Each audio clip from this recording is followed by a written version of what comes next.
puasa hari yang ke-8. Semalam Khairul Amin buat tema seafood kan. So hari ni aku pun tema seafood juga. Hari ni kita masak udang sebab anak perempuan aku tu dah berzikir nak udang.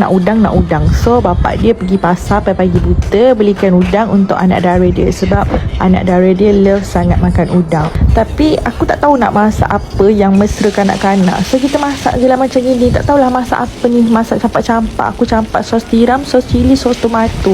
Yang penting tak pedas sebab aku tak letak lada boh lah. Aku letak sos tu je. Aku masukkan sekali sayur sebab aku malas nak fikir nak masak 2-3 lauk. Bulan puasa kali ni kita orang tak makan banyak pun. Kita orang makan apa adanya je, janji kenyang, janji perut terisi. So masak nasi 2 pot pun selalu tak habis weh. Jadi aku masak sesimpel-simpelnya. Janji perut masing-masing kenyang, terisi, anak-anak pun happy boleh makan tanpa rasa pedas dan yang penting lauk semua habis. Selamat berbuka puasa.